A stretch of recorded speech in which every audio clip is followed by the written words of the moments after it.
Hello everyone. जैसे कि हम सब जानते हैं कि बहुत समय से हम वेट कर रहे थे कि जो छत्तीसगढ़ लोक सेवा आयोग है उसमें जो फॉरेस्ट सर्विसेज है उसकी वैकेंसी आएगी। और लीजिए एडवर्टाइजमेंट जारी हो चुका है और एडवर्टाइजमेंट में लगभग 178 पोस्ट के लिए वैकेंसी निकाली गई है।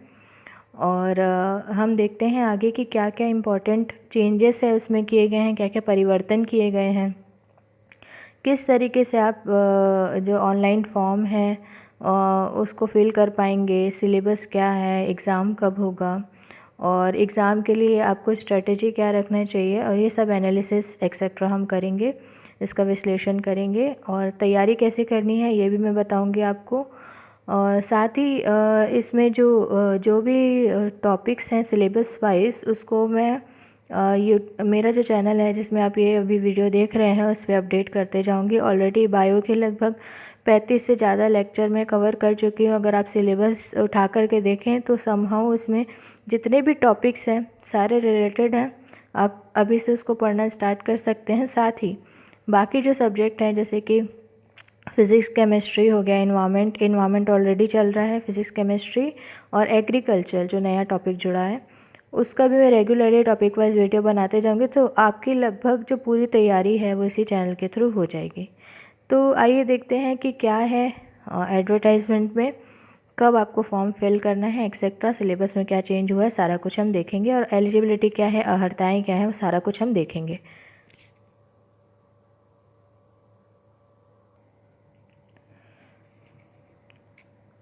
तो देखते हैं अब सिलेबस जो क्या होगा उसमें क्या चेंजेस है। साथ ही देखते हैं कि सबसे पहले एडवर्टाइजमेंट है वो क्या कहता है। तो ये जो भी आदेश है लगभग ये बना था 4 जून 2020 को, और इसको अगर आप पब्लिश करने की बात करें तो लगभग 10 जून को ये पब्लिश होगा। आप पीएससी के जो नोडल साइट है वहाँ पर जा कर के देख सकते हैं इसको, या फिर मैं अपने ब्लॉग में अभी इसको डिस्क्रिप्शन में डाल दूँगी, आप मेरे ब्लॉग से इसको डाउनलोड कर सकते हैं। सबसे पहले देखते हैं, ये दिखाया एडवर्टाइजमेंट में देखिए ये है संयुक्त परीक्षा। संयुक्त इसलिए बोलते हैं इसको, ये फॉरेस्ट सर्विसेज के लिए, वन सेवा के लिए है। संयुक्त इसलिए बोल रहे हैं क्योंकि वन क्षेत्रपाल साथ ही सहायक वन संरक्षण के लिए एक साथ ली जा रही है। और इसमें अगर मोस्ट इम्पॉर्टेंट चीज़ अगर आपको ध्यान में रखनी है तो वो है आवेदन करने की तिथि, मतलब किस डेट से आप एप्लीकेशन जो है वो कर सकते हैं, अप्लाई कर सकते हैं। तो ये है 16 जून 2020 मध्याह्न 12 बजे से, मतलब दोपहर के 12 बजे से 16 जून से आप इसको अप्लाई कर सकते हैं। और लास्ट डेट सबसे इम्पॉर्टेंट चीज़ जो होती है वह लास्ट डेट 15 जुलाई। तो 16 जून से 15 जुलाई लगभग 1 महीने का समय है। आप इसमें भी रात्रि के 11:59 तक आप अप्लाई कर सकते हैं। तो याद रखिएगा शुरू हो रहा है 16 जून से, लगभग 12 बजे के बाद ही स्टार्ट होगा वैसे, तो आप 12 बजे के बाद अप्लाई कर सकते हैं। क्योंकि जैसे ही एप्लीकेशन स्टार्ट होते हैं कुछ हद तक सर्वर्स वगैरह की प्रॉब्लम आती है, तो आप आराम से भरिए क्योंकि लगभग 1 महीने का टाइम है, आप 1-2 दिन डिले करके भी अपना फॉर्म भर सकते हैं। अब इसके बाद इम्पॉर्टेंट डेट जो आपको याद रखनी है वो है 20 सितंबर 2020। ये एग्ज़ामिनेशन का डेट है आपका। तो जो एग्ज़ामिनेशन है या रिटन एग्ज़ाम है वो होगा 20 सितंबर 2020 को। मेरा आपको यही सजेशन रहेगा कि कभी भी अगर आप किसी फॉर्म को फिल करते हैं, कोई भी रिक्रूटमेंट अगर फॉर्म कोई भरती है इसके लिए फॉर्म भरते हैं, तो उसको सिलेबस को बहुत अच्छे से रीड करना बहुत ज़्यादा ज़रूरी होता है। साथ ही साथ अगर आप अर्हता रखते हैं या नहीं, ये सब चीज़ों को भी ध्यान में रखते हुए ही आपको किसी भी फॉर्म को भरना चाहिए। तो आप सबसे पहले वो जो पूरा एडवर्टीज़मेंट है या जो भी नोटिफिकेशन जारी किया गया है किसी भी एजेंसी के द्वारा उसको अच्छे तरीके से पढ़े। तो इसीलिए मैं ये जो वीडियो ये बना रही हूँ ताकि मैं बहुत अच्छे तरीके से आपको एक्सप्लेन कर सकूँ कि ये जो भी वैकेंसी निकाली गई है उसके डिमांड्स क्या हैं और क्या आप उसके लिए एलिजिबल है या नहीं। तो नेक्स्ट देखते हैं क्या इसकी एलिजिबिलिटी क्राइटेरिया है। उससे पहले हम देख लेते हैं कि कि क्या ये सिर्फ छत्तीसगढ़ के लिए है या ओवरऑल इंडिया के लिए। तो देखिए, सबसे पहला ही पॉइंट ये कहता है भारतीय नागरिक, मतलब भारत का सिटीज़न होना आपको ज़रूरी है ना। भारतीय नागरिक कह दिया मतलब ये स्टेट तक लिमिटेड नहीं है। तो भारतीय नागरिक मतलब सिटीज़न ऑफ इंडिया। साथ ही साथ अगर गवर्नमेंट ऑफ इंडिया ने आपके किसी मान्य श्रेणी में किसी भी अभ्यर्थी को अगर मान्य श्रेणियों में उन्होंने मतलब एक्सेप्ट किया है, तो उस केस में आप छत्तीसगढ़ जो पीएससी के द्वारा जो यहाँ के वन विभाग मतलब छत्तीसगढ़ के वन विभाग के लिए जो भी वैकेंसी निकाली गई है उसके लिए आप अप्लाई कर सकते हैं। मतलब अब भारत में किसी भी कोने पे रह रहे हो, आप छत्तीसगढ़ के इस जो फॉरेस्ट विभाग के द्वारा निकाली गई भर्ती है उसमें आवेदन कर सकते हैं। 2 ही कंडीशन है, पहला आप भारत के नागरिक होने चाहिए या भारत शासन द्वारा आपको मान्य श्रेणी दी गई होनी चाहिए। बस 2 ही कंडीशंस है। तो मतलब अगर आप पूछेंगे कि क्या ये ओवरऑल इंडिया में आप कहीं से भी भर सकते हैं, तो हाँ, आप भर सकते हैं। अब देख लेते हैं कि ACF या सहायक वन संरक्षक, तो इसके लिए कितनी पोस्ट है और आरक्षण वर्गवार हम देखते इसको जाएंगे। सबसे पहले देखते हैं सहायक वन संरक्षक। सहायक वन संरक्षक में अगर आप वर्गवार संख्या देखें, ठीक है, वर्गवार संख्या देखेंगे तो अनारक्षित के लिए 8 है, SC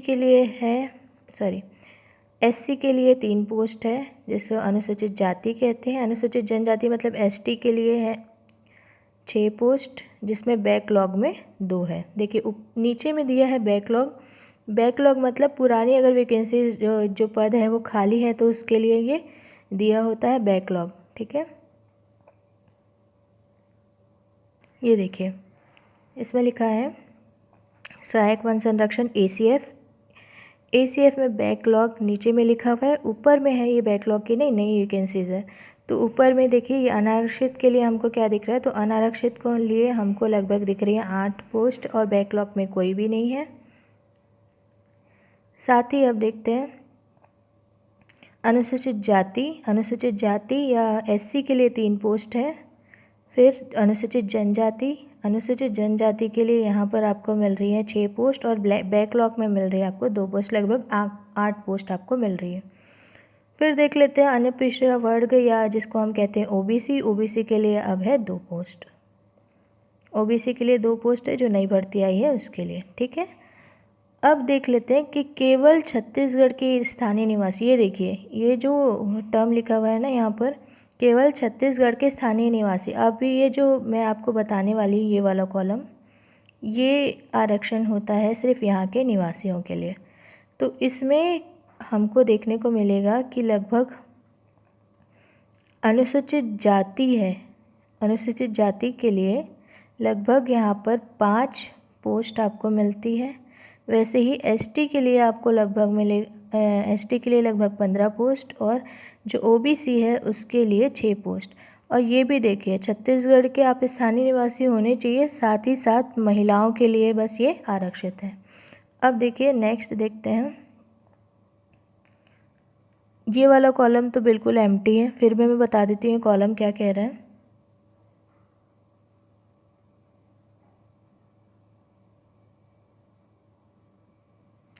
कुल रिक्तियों में से लिखा है, कुल रिक्तियों में से छत्तीसगढ़ के स्थानीय निवासी के निःशक्त जनों के लिए, तो निःशक्त जन जो हमारे हैं उनके लिए अभी इसमें कोई प्रावधान नहीं किया गया है। तो ये अभी कॉलम जो है वो खाली हो सकता है, आगे जाके इसमें परिवर्तन हो, क्योंकि आपको जैसे पता है कि वैकेंसी आती जाती है डिपार्टमेंट से, जैसे जैसे वैकेंसी की लिस्ट जाएगी आयोग के पास में, वैसे वैसे पोस्ट हैं वो अपडेट होते जाते हैं। तो अब देख लेते हैं टोटल अगर ACF का देखें पूरा आरक्षण जो वर्ग है उसको मिला करके, तो लगभग 19 पोस्ट है जो नई बनाई गई है और 2 है वो बैकलॉग वाली है। और वन क्षेत्रपाल के लिए अगर आप देखें तो इसमें 157 पोस्ट है और कुल अगर हम देखें तो 178 पोस्ट निकाली गई है आयोग के द्वारा। अब देख लेते हैं इसका जो वेतन मैट्रिक्स है या लेवल है वो क्या है, तो लेवल 12 का है, ये काफ़ी अच्छी पोस्ट है। 56,100 रुपये इसका पे स्केल है। साथ ही साथ जो ये ACF के लिए मैंने बताया। नेक्स्ट जो देखेंगे वो वन क्षेत्रपाल के लिए है। वन क्षेत्रपाल के लिए मैट्रिक्स अगर आप देखें तो 38,100 है। तो अब देखते हैं कि इसमें क्या क्या और इम्पोर्टेंट प्रावधान किए गए हैं। लास्ट तक ये वीडियो देखिएगा, मैं पूरा सिलेबस भी आपको समझा दूंगी कि आपको कैसे पढ़ना है। समहाउ जो PSC की आप तैयारी करते हैं उससे ही ये रिलेटेड है। एक्स्ट्रा कुछ जो आपको पढ़ना पड़ेगा वो मैं आपको बताऊंगी। देखिए सबसे फर्स्ट जो पॉइंट है, जो इम्पोर्टेंट पॉइंट्स है वो देख लेते हैं। पदों की संख्या परिवर्तनीय है, जैसे मैंने अभी आपको बताया कि चेंज हो सकते हैं। जितनी भी पोस्ट निकली है कम भी हो सकती है, ज़्यादा भी हो सकती हैं। और ये जो एडवर्टाइजमेंट जारी हुआ है ये बेसिकली जो छत्तीसगढ़ फॉरेस्ट सर्विस है या छत्तीसगढ़ वन सेवा जो जॉइंट एग्ज़ामिनेशन है उसके लिए एक प्रोटोकॉल बनाया गया था, नियम बनाया गया था 2014। उसके अनुसार ही ये जो एडवर्टीज़मेंट है प्रकाशित किया गया है। अब जो भी यहाँ पर जो रिक्रूटमेंट होगी वो हाई कोर्ट बिलासपुर में एक याचिका दायर की गई थी। ये आप देख सकते हैं याचिका के लिए यहाँ पर एक क्रमांक ये पिटीशन कौन सी डाली गई थी और 2012 में पारित हुआ था ये आदेश, अंतिम आदेश। और उसके निर्णय के जो अध्याधीन है रहेगी, मतलब वो जो याचिका दायर की गई थी 2012 में हाई कोर्ट में, उसके अकॉर्डिंगली ही ये नोटिफिकेशन है और उसके अकॉर्डिंगली भर्ती की जाएगी। और अगर मान लीजिए कि इस रिक्रूटमेंट के समय में कोई भी अगर विवाद होता है तो उसका निपटारा भी कौन करेगा, तो उच्च न्यायालय करेगी। और उनका जो अंतिम आदेश या निर्णय होगा उसके अनुसार ही जो एडवर्टाइजमेंट में जितने भी पद दिए गए हैं वर्गवार या वैकेंसी दी गई है उनकी संख्या में परिवर्तन हो सकता है। मतलब मान लीजिए नए अगर पोस्ट ऐड करना है या वैकेंसीज ऐड करनी है या पदों की संख्या में कमी लानी है, तो वो सारी चीज़ करने का अगर अधिकार देखा जाए या शक्ति देखा जाए तो केवल उच्च न्यायालय के पास में है, जो कि छत्तीसगढ़ के बिलासपुर में है। जैसे कि अभी मैंने आपको पूरा कॉलम समझाया था, उस कॉलम में ऊपर में जो हेडिंग दी गई थी, मतलब जो 4th, 5th और 6th कॉलम है, ठीक है, उसके लिए केवल छत्तीसगढ़ के जो अधिसूचित राज्य के मूल निवासी जो कि अनुसूचित जाति, जनजाति, अन्य पिछड़ा वर्ग के अभ्यर्थी हैं उनके लिए रखा गया है। मैंने अभी आपको पूरा समझाया उसको। साथ ही साथ 7, 8, 9, 10 जो कॉलम था उसके लिए छत्तीसगढ़ के जो स्थानीय महिलाएं हैं वो एलिजिबल होगी। और 1, 2, 3 के लिए तो मतलब इंडिया में आप कहीं से भी हैं, 1, 2, 3 जो कॉलम था अभी जो मैंने आपको समझाया था उसमें पूरे जो इंडिया के हैं निवासी वो अप्लाई कर सकते हैं। अब अगर ये इम्पोर्टेंट पॉइंट है, ये ध्यान में रखिएगा, छत्तीसगढ़ राज्य के जितने भी उपयुक्त जो श्रेणी दी गई है, मतलब जितने भी कॉलम्स में वैकेंसी दी गई है, तो छत्तीसगढ़ राज्य के अनारक्षित और छत्तीसगढ़ राज्य के अतिरिक्त अन्य राज्य के अभ्यर्थी अगर आवेदन करते हैं तो वो अनारक्षित श्रेणी के अंतर्गत आएंगे। अगर आप खुद किसी अन्य राज्य में रह रहे हैं और आप यहाँ पर अप्लाई करना चाहते हैं तो आप जो जनरल कैटेगरी है उससे ये फॉर्म भर सकते हैं। अब ये इम्पॉर्टेंट पॉइंट है नंबर 6, आप देख सकते हैं कि ऑनलाइन जैसे आप फॉर्म भर रहे हैं उससे पहले ही आप अपनी एलिजिबिलिटी देख लीजिए कि आप एलिजिबल हैं या नहीं। क्योंकि अगर मान लीजिए कि अगर आपने पेपर क्लियर कर भी लिया और किसी भी लेवल पे एग्ज़ामिनेशन के किसी भी लेवल पे ये लगता है कि आप इनएलिजिबल है, तो उस केस में आपकी जो भर्ती है वो रद्द कर दी जाएगी, आपको इनएलिजिबल घोषित किया जा सकता है और आपका जो चयन में जो परिणाम आया उसको भी निरस्त किया जा सकता है। अब देखते हैं कि मेन जो एलिजिबिलिटी चाहिए या अर्हताएँ हैं वो क्या क्या हैं। सबसे पहले हम देखेंगे कि इसमें शैक्षणिक अर्हता क्या है। अगर बात करें शैक्षणिक अर्हताएँ के लिए तो उसमें केवल 2 पॉइंट्स हैं, आप देख सकते हैं, फर्स्ट और सेकंड। पहला पॉइंट ये बोलता है कि आपको जीव विज्ञान, भौतिक शास्त्र, रसायन शास्त्र इनमें से किसी एक, कम से कम एक विषय होना चाहिए जो आपके 12th में आपने जिसमें परीक्षा दी हो। या उसमें 12th आपने पास किया हो, मतलब फिज़िक्स, केमिस्ट्री, बायोलॉजी, ये तीनों में से कम एक सब्जेक्ट होना चाहिए जो आपके 12th के सिलेबस में हो और उसके अकॉर्डिंगली आपने 12th क्लियर किया हो। सबसे पहला बहुत इंपॉर्टेंट है, ये याद रखना। सेकंड है, किसी भी मान्यता प्राप्त विश्वविद्यालय से, मतलब कोई भी जो मान्यता प्राप्त विश्वविद्यालय यूनिवर्सिटी है वहाँ से कौन कौन से सब्जेक्ट है उसमें आपको स्नातक होना चाहिए या समकक्ष होना चाहिए। स्नातक मतलब होता है ग्रेजुएशन जो आपने की है कौन कौन से विषयों में होने चाहिए। पहला है एग्रीकल्चर, कृषि। दूसरा है, नेक्स्ट है वनस्पति शास्त्र या वेजिटेशन। नेक्स्ट जो है कंप्यूटर अनुप्रयोग या विज्ञान, मतलब कंप्यूटर साइंस में या कंप्यूटर साइंस से रिलेटेड अगर आपने किसी में ग्रेजुएशन किया है तो वो भी चलेगा।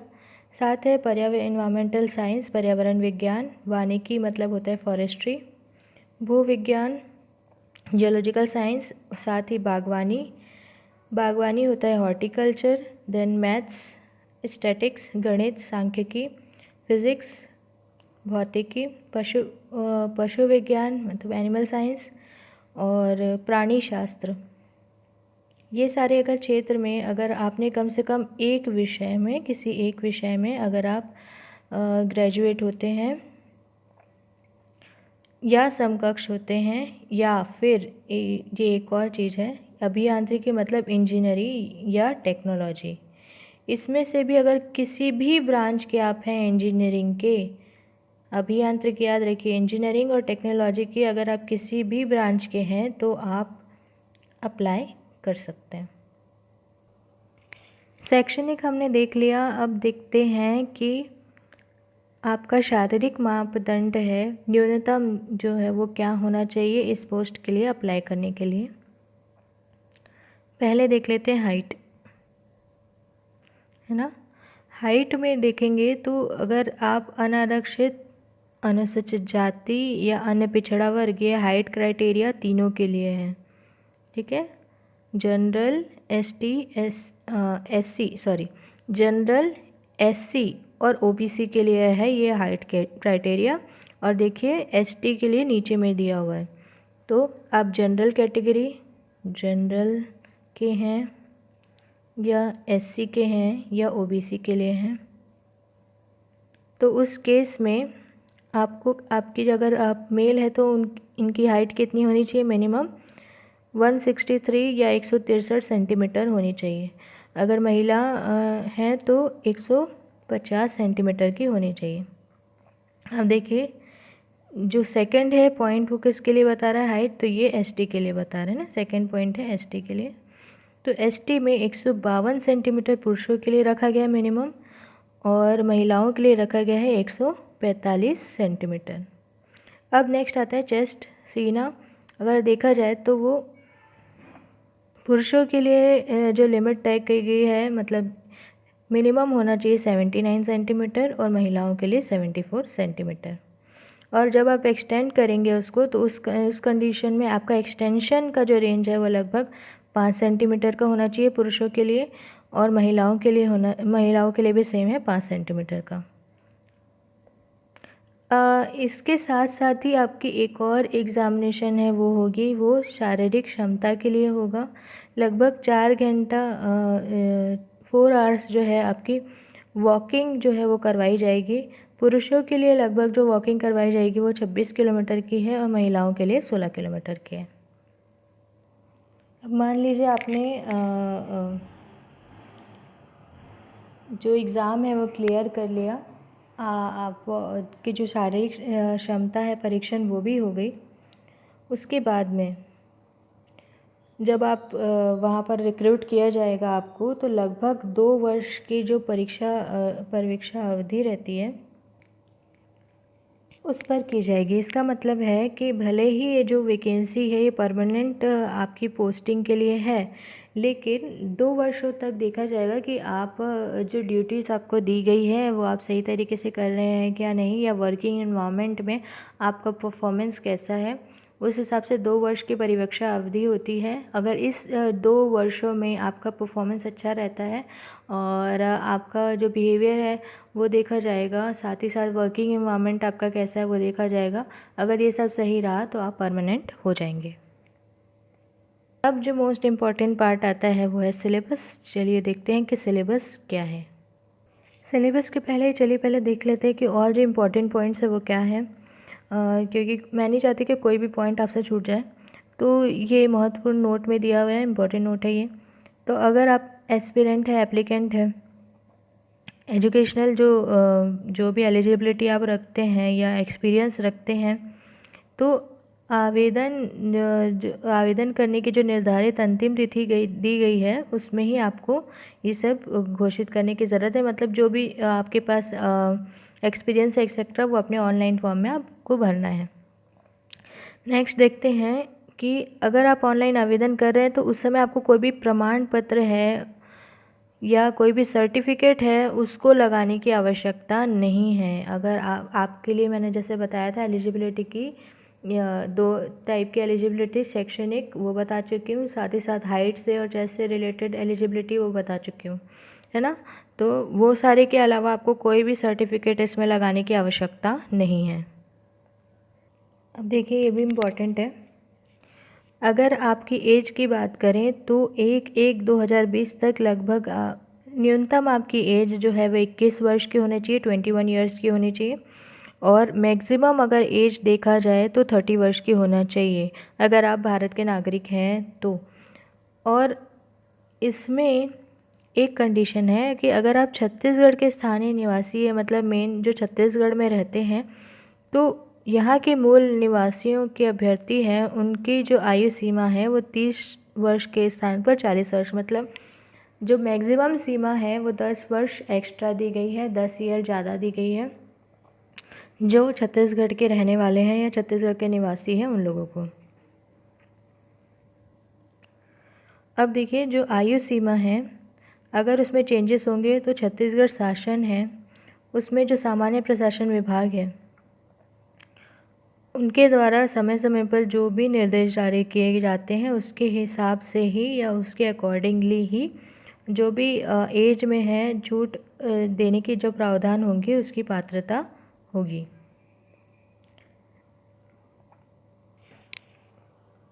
नेक्स्ट और इम्पॉर्टेंट पॉइंट है कि जैसे अगर मान लीजिए आप छत्तीसगढ़ शासन द्वारा, ध्यान रखिएगा ये लिखा है छत्तीसगढ़ शासन द्वारा, मतलब छत्तीसगढ़ के द्वारा आपको अगर अप्रूव किया गया है कि आप एसटी, एससी या ओबीसी कैटेगरी की हैं और ओबीसी कैटेगरी में भी नॉन क्रीमी लेयर के हैं, साथ ही साथ राज्य के मूल निवासी हैं, तभी आपको जो उच्चतर आयु जैसे कि छत्तीसगढ़ के लिए मैंने बताया 40 वर्ष, तो 40 वर्ष से एमए एक्स्ट्रा 5 वर्ष तक की छूट दी जाएगी। मतलब अगर छत्तीसगढ़ के आप मूल निवासी हैं, साथ ही साथ यहाँ के शासन द्वारा जो आपको सर्टिफिकेट जारी किया गया है, caste certificate ST, SC, OBC के लिए और ओबीसी के लिए नॉन क्रीमी लेयर के लिए, अगर आपको जो सर्टिफिकेट जारी किया गया है, छत्तीसगढ़ के मूल निवासी हैं आप, तो लगभग आप 45 वर्ष तक जो इस अगर आपकी आयु है तो आप इसमें आवेदन कर सकते हैं। ये क्वेश्चन आता है कि अगर आप वर्क कर रहे हैं ऑलरेडी गवर्नमेंट के अंदर, छत्तीसगढ़ गवर्नमेंट के अंदर, तो क्या आप अप्लाई कर पाएंगे? तो इसका जवाब है हाँ, आप अप्लाई कर सकते हैं।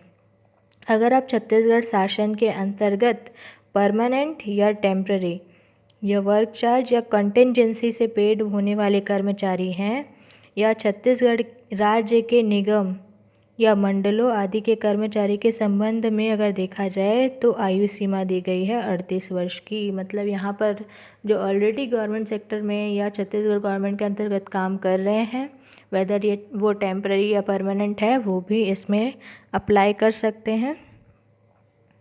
अब महिलाओं के लिए एक इम्पॉर्टेंट पॉइंट है, यदि आप के जो पति है उनकी मृत्यु हो चुकी है या परित्यक्तता है या आप सिंगल मदर है या सिंगल रह रहे हैं या आपका डिवोर्स हो चुका है, तो उस केस में आपकी जो उच्चतर आयु रहेगी या एज रहेगी उसमें लगभग 5 वर्ष की छूट दी जाती है छत्तीसगढ़ शासन द्वारा।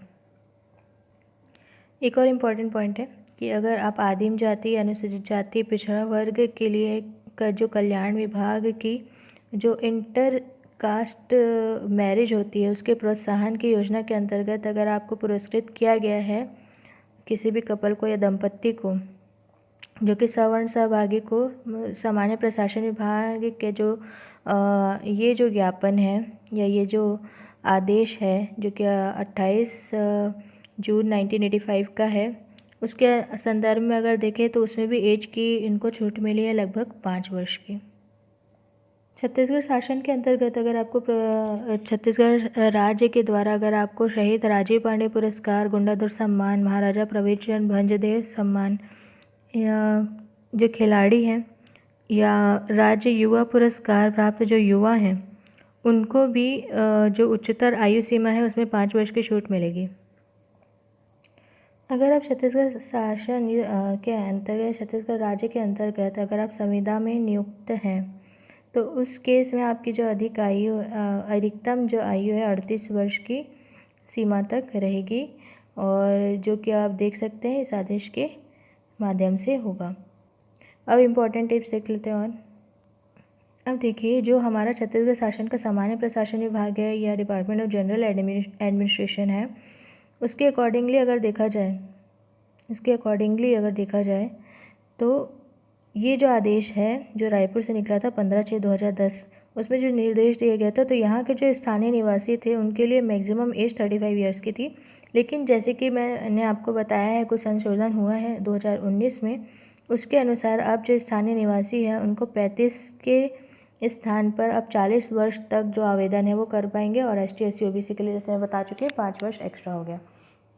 अब देखते हैं सिलेबस मच अवेटेड क्या चेंज हुआ है और कैसे तैयारी करनी है। परीक्षा 2 चरणों में होने वाली है जैसे कि आप सबको पता है। पहले चरण में क्या होगा तो पहले चरण में होगा आपकी लिखित परीक्षा। ठीक है, लिखित परीक्षा में ऑब्जेक्टिव क्वेश्चंस आएंगे और ये जो परीक्षा वो लेने वाली है छत्तीसगढ़ फॉरेस्ट डिपार्टमेंट के द्वारा वैकेंसी निकाली गई है। सेकंड जो चरण होगा साक्षात्कार का होगा। साक्षात्कार में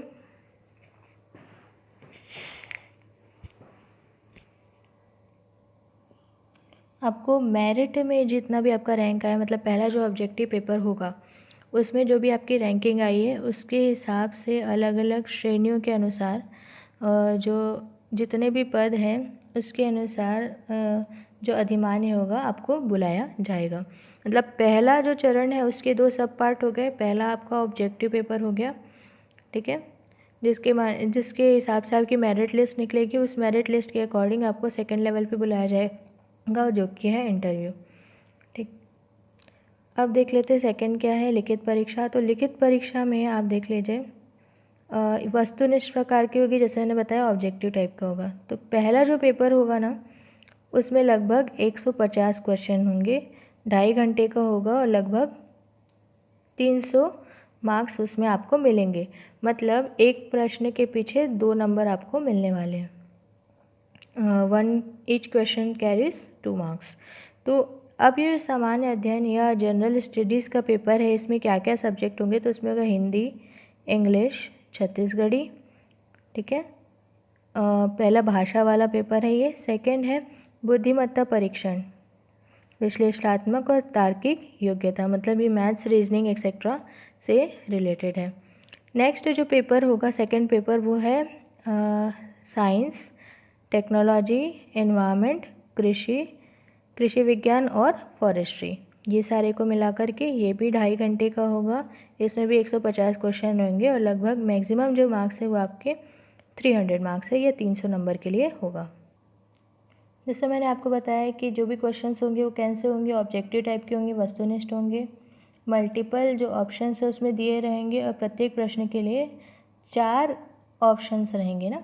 अभी पहले 5 होते थे, लेकिन व्यापम में लगभग 5 होते थे, लेकिन अभी जितने भी PSC के एग्ज़ाम्स हो रहे हैं उसमें 4 ही जो ऑप्शन है वो रहते हैं, जिसमें से ABCD दिया होगा और उसमें केवल एक ही उत्तर है वो सही होगा। ये तो आप सब जानते हैं। अगर मान लीजिए आपसे कोई गलती होती है तो उस केस में आपको नेगेटिव मार्किंग है, ये ध्यान रखिएगा कि आपको नेगेटिव मार्किंग है।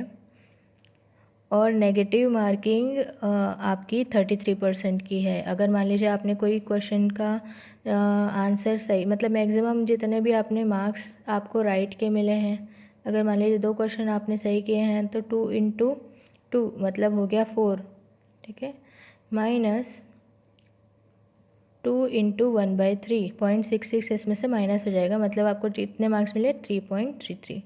तो इस तरीके से आपका नेगेटिव मार्किंग होगा। 1/3 नेगेटिव मार्किंग है, जो भी राइट होगा उसमें से ये माइनस हो जाएगा। अब जो क्वेश्चन पेपर आएगा उसमें अगर हिंदी, इंग्लिश और छत्तीसगढ़ी भाषा है तो इसके लिए कोई भी अनुवाद नहीं दिया जाएगा, और बाकी जो पूरा पेपर है वो आपका हिंदी और इंग्लिश दोनों में दिया हुआ रहेगा। अब जो आपका रिटन एग्ज़ामिनेशन है उसमें हर पेपर में लगभग आपको 33% लाना अनिवार्य है। अगर आप जनरल कैटेगरी से भर रहे हैं तो जनरल कैटेगरी में वेदर आप स्टेट से हैं या दूसरे स्टेट से भी हैं तो आप जनरल में ही भरेंगे, तो मिनिमम आपको 33% मार्क्स लेकर आने। टोटल जो क्वेश्चन पेपर हो 600 मार्क्स का, उसका 33% आप निकाल लीजिए, ठीक है। ये 33% के बाद भी जो मेरिट लिस्ट निकलेगी उसके हिसाब से कट ऑफ जाएगा, और कट ऑफ के अकॉर्डिंग ही आपको इंटरव्यू में बुलाया जाएगा। लेकिन अगर आप ST SC OBC, मतलब ये जो छत्तीसगढ़ के निवासी हैं उनके लिए है, अगर आप ST SC OBC कैटेगरी से हैं, OBC भी नॉन क्रीमी लेयर में हैं, तो उसमें आपको 23% जो है मिनिमम मार्क्स लाने की ज़रूरत है, ताकि आप मेरिट लिस्ट के लिए एलिजिबल हो या ना हो। अब बात करते हैं इंटरव्यू में। इंटरव्यू में अगर आपको बुलाया जाता है तो जितने भी पोस्ट निकाले गए हैं उसके लगभग 3 टाइम्स कर दीजिए, 3 गुना जो लोग हैं उनको बुलाया जाएगा, अभ्यर्थी उनको बुलाया जाएगा। और साक्षात्कार में अगर देखें तो साक्षात्कार जो होगा, आपका इंटरव्यू जो होगा लगभग 75 मार्क्स का होगा। मतलब मेन आपका फोकस अगर आपको करना है तो बेसिकली मैं कहूँगी कि आप जो रिटन एग्ज़ाम है उसको बहुत अच्छे से तैयारी करिए। रिटन एग्ज़ाम अगर आपका निकल जाता है तो 75 मार्क्स का ये है, हालांकि मायने रखते हैं 75 मार्क्स, लेकिन 600 मार्क्स पे आप ज़्यादा फोकस करिए। 600 मार्क्स क्योंकि आपके हाथ में है, अगर आप बहुत अच्छे से तैयारी करते हैं। और आजकल देखें तो काफ़ी ज़्यादा कट ऑफ जा रहे हैं, तो आप उस हिसाब से तैयारी करिए और कोशिश ये करिए कि आप रिटन एग्ज़ाम पे जो ऑब्जेक्टिव पेपर है उस पर ज़्यादा ध्यान दें। अब देखते हैं सिलेबस में सबसे पहले है जीएस के सारे जो लेक्चर्स हैं मैं मेरे चैनल पे सारे अवेलेबल है, साथ ही साथ करंट अफेयर्स भी अवेलेबल है, आप देख सकते हैं। अब सामान्य अध्ययन में पहला जो पार्ट है वो पूरा है छत्तीसगढ़ का। मतलब आप कहीं ना कहीं अगर व्यापम की तैयारी कर चुके हैं छत्तीसगढ़ स्टेट की, या छत्तीसगढ़ PSC की तैयारी कर चुके हैं, तो कहीं ना कहीं आपको बेनिफिट मिलेगा। लेकिन कोई ज़्यादा मुश्किल वाली बात नहीं है। अगर आप दूसरे स्टेट से भी हैं तो भी आप इसको बहुत अच्छे से तैयार कर सकते हैं, टाइम बहुत है। क्योंकि सितंबर में एग्ज़ाम होने वाला है, अभी चल रहा है जून, तो आपके पास लगभग 2 से ढाई महीने हैं तैयारी करने के लिए। तो पहला देख लेते हैं। तो पूरा छत्तीसगढ़ का जीएस है, इसमें छत्तीसगढ़ का हिस्ट्री और यहाँ जो इंडियन इंडिपेंडेंस हुआ था उसमें इसका योगदान क्या है, साथ ही छत्तीसगढ़ का ज्योग्राफी है, ज्योग्राफी के बाद छत्तीसगढ़ का साहित्य, देन यहाँ की जनजातियाँ, इकोनॉमी, यहाँ की अर्थव्यवस्था, यहाँ का एडमिनिस्ट्रेटिव स्ट्रक्चर क्या है वो, और छत्तीसगढ़ का जो उद्योग है, ऊर्जा, जल और खनिज, ये सारी चीज़ें इसमें हैं। साथ ही छत्तीसगढ़ का करंट अफेयर्स। मतलब टोटल आप जितनी भी तैयारी करते हैं PSC की, आप में अगर छत्तीसगढ़ में कमांड है तो आपको थोड़ा सा इजी पड़ेगा इसको तैयारी करने के लिए। ये हो गया पहला पार्ट, ठीक है। अब देखते हैं नेक्स्ट पार्ट भी जो पेपर 1 होता है मेंस का, CGPSC का, उससे रिलेटेड है। फिर मैं इसको बता देती हूँ कि क्या क्या है। सिलेबस को आप थॉरो पढ़ें और टॉपिक वाइज ही तैयारी करें तो ज़्यादा अच्छा होगा। ये जो सिलेबस है मैं अपने ब्लॉग में डाल दूँगी, आप इसको वहाँ से डाउनलोड कर लीजिए, क्योंकि अभी 10 तारीख तक के तो ये अवेलेबल नहीं होगा। अगर अवेलेबल होगा तो आप साइट से भी जाके डाउनलोड कर सकते हैं। डिस्क्रिप्शन में मैं लिंक दे दूँगी ब्लॉग का। तो पहला देखिए, इसमें है सामान्य हिंदी, सेकंड है जनरल इंग्लिश, थर्ड है छत्तीसगढ़ी भाषा। 3 पार्ट्स है भाग 2 के, हिंदी, इंग्लिश, छत्तीसगढ़ी लैंग्वेज, तीनों लैंग्वेज का कुछ कुछ जो सिलेबस है वो आपको इसमें मिल जाएगा, आप देख लीजिएगा। अभी देखिए इसमें बुद्धिमत्ता परीक्षण, विश्लेषणात्मक और तार्किक योग्यता ये दिया हुआ है थर्ड पार्ट। ये जो थर्ड पार्ट है इसमें देखिए संचार कौशल सहित पारस्परिक कौशल, मतलब ये जो रीजनिंग वाला पार्ट होता है आपका, वो सब निर्णय निर्माण एवं समस्या निर्धारण, ये सब सामान्य मानसिक योग्यता। और लास्ट जो पार्ट है ये पूरा पूरा जो आपका 10th लेवल का जो मैथ्स है वो है। तो 10th क्लास की अगर आपके पास छत्तीसगढ़ की स्टेट की अगर बुक है तो भी चल जाएगा, अगर नहीं अगर है तो आप आर एस अग्रवाल सॉल्व करिए। आर एस अग्रवाल बेस्ट है इसके लिए। और साथ ही अगर छत्तीसगढ़ की बात की जाए तो छत्तीसगढ़ की कोई भी स्टैंडर्ड बुक आप उठा सकते हैं। सामान्यतः मैं प्रेफर करूँगी आपको कि जो भी लेटेस्ट अपडेटेड बुक आई होगी जिसमें गौरेला पिंडरा मरवाही जो नया ज़िला बना है वो भी अपडेटेड हो। साथ ही साथ जो करंट अफेयर्स है उसके साथ जो आपको मटेरियल मिले उसको आप प्रेफर करें।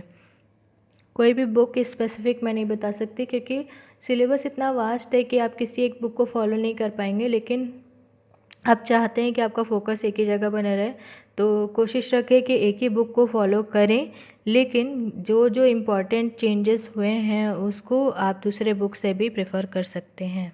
अभी तक हमने जो देखा वो पहला जो पेपर हुआ था उसके लिए था। अब नेक्स्ट जो पेपर होगा आपका प्रश्न पत्र सेकंड।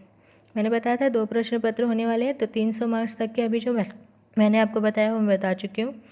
अब जो नेक्स्ट पेपर होगा उसके लिए देखते तो उससे सबसे पहले केमिस्ट्री, केमिस्ट्री के बाद है आपका यहाँ पर देखिए फिज़िक्स, फिज़िक्स के बाद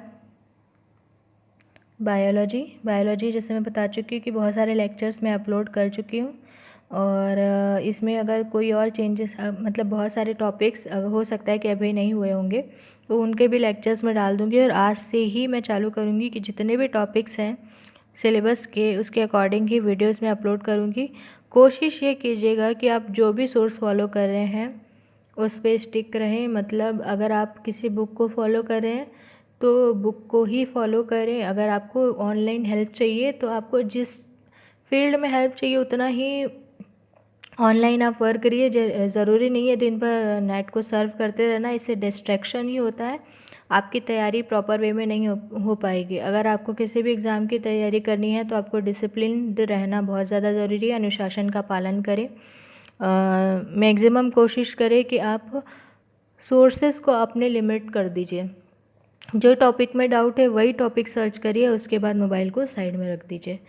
चाहे आप मेरे चैनल से सर्च करें या इंटरनेट में कहीं पर भी सर्च कर रहे हैं, ये जनरल जो व्यू है मैं आपको बता रही हूँ, ये मेरा ओपिनियन है, आप इसको पॉजिटिव वे में लीजिए और अपनी तैयारी बहुत अच्छे से करिए।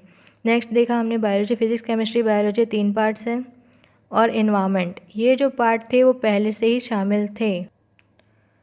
साथ ही साथ टेक्नोलॉजी, टेक्नोलॉजी भी पहले से ही शामिल था, मतलब 5 पार्ट जो इसके थे, technology, environment, physics, chemistry, bio, है ना, भौतिकी, भौतिक विज्ञान, रसायन शास्त्र और जीव विज्ञान, साथ ही प्रौद्योगिकी और पर्यावरण, ये 5 पार्ट पहले से ही थे। नया पार्ट जो ऐड हुआ है वह इम्पॉर्टेंट है, वो है एग्रीकल्चर का। बहुत समय से ये अवधारणाएँ चली आ रही थी कि सिलेबस चेंज होगा। हाँ, सिलेबस बहुत ब्रॉड वे में चेंज हुआ है। पहला एग्रीकल्चर ऐड हुआ है इसमें, कृषि विज्ञान, एग्रीकल्चरल साइंस, और दूसरा ऐड हुआ है वानिकी, वानिकी मतलब फॉरेस्ट्री। अभी मैं आपको बताती हूँ। सारे जो टॉपिक्स हैं आपको एकदम डीप स्टडी करने की ज़रूरत होगी। वैकेंसी ज़्यादा है तो वैकेंसी के साथ साथ में आपको मेहनत भी ज़्यादा करनी होगी इस समय। ये देखिए, तो अब लगभग 7 जो सब्जेक्ट है वो हो चुके हैं इसमें, तो फिज़िक्स, केमिस्ट्री, बायोलॉजी, एनवायरनमेंट और टेक्नोलॉजी। टेक्नोलॉजी के साथ में 2 नए सब्जेक्ट जो एग्रीकल्चरल साइंस और फॉरेस्ट्री, मतलब कृषि विज्ञान और वानिकी, ये 2 नए सब्जेक्ट ऐड हो गए हैं। सिलेबस और ज़्यादा ब्रॉड है वो हो चुका है। तो आपको ज़रूरी है कि आप बहुत स्टिक रहें अपने जो भी आप तैयारी कर रहे हैं उसके लिए। साथ ही एक बात और मैं बता दूं कि अगर आपको सिलेबस इंग्लिश में चाहिए तो इंग्लिश में ये जो पूरा सिलेबस है ऑलरेडी इसी एडवर्टाइजमेंट में अवेलेबल है। आप सबसे लास्ट पेज में जा सकते हैं और उसमें सारा कुछ चीज़ें देखिए, सिलेबस आपका इंग्लिश में भी अवेलेबल है। Thank you guys, keep studying. कुछ डाउट होगा तो कमेंट सेक्शन में पूछ लेना। All the best.